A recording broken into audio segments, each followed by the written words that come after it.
তাহলেই আমার কিন্তু ব্যবসায়ী হিসেবে আজকে যাত্রা শুরু হলো আনুষ্ঠানিকভাবে আপনাদের মাধ্যমে। আপনারা জানেন যে অপু বিশ্বাসের পরামর্শে 2 যুগ পরে এসে ব্যবসায় যুক্ত হলেন শাকিব খান, যে বিষয়টি নতুন একটি আলোচনা তৈরি করেছে সামাজিক যোগাযোগ মাধ্যমে। মন্তব্য রয়েছে শাকিবের এই ব্যবসায়ের মূল ডিরেক্টর অপু বিশ্বাস, আর তার পরামর্শে হার্লেনের সাথে এই কসমেটিক্স বিজনেস শুরু করেছেন ডালিউড কিং শাকিব খান।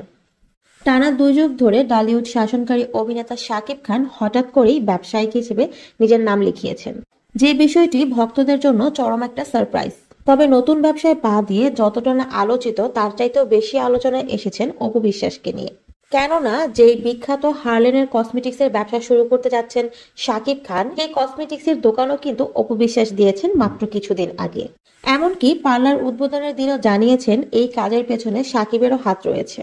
আর ঠিক তার কয়েকটা দিন পরেই সেই কসমেটিক্সেরই ব্যবসা শুরু করেছেন শাকিব খান। শাকিব একজন বড় ব্যবসায়ী হওয়ার লক্ষ্যেই বড় বাজেটে হার্লেনের সঙ্গে যুক্ত হয়েছেন, এবং একজন সফল ব্যবসায়ী হওয়ার লক্ষ্যে তার কনফিডেন্সেরও কোনো কমতি নেই। তিনি এক কথায় জানিয়েছেন তাকে মানুষ পর্দায় যেরকম নাম্বার 1 ভাবে, তার ব্যবসাটিও নাম্বার 1 হবে, যে কথাটি অপুর সঙ্গে তার সম্পর্কের আলোচনাকে আরো অনেক বেশি গাঢ় করেছে। কেননা ধারণা করা হয়েছে এইসব কারসাজি অপু বিশ্বাসের। নামে মাত্র ব্যবসাটা শাকিব খানের হলেও তার পরিচালনায় থাকবেন অপু বিশ্বাস। কেননা শাকিবের পারমিশনে প্রথম পার্লার উদ্বোধন, তারপরে সম্পূর্ণ একটা গোটা কসমেটিক্সের ফ্যাক্টরি নিয়ে বসেছেন অপু বিশ্বাস।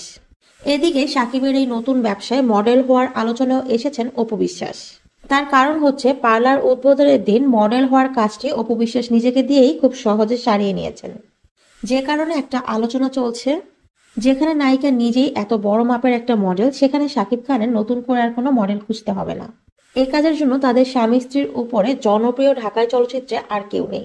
তাই নিঃসন্দেহে বলা যায় শাকিবের এই নতুন ব্যবসায় অপুকে মডেল বানালে তা খুবই পারফেক্ট হবে।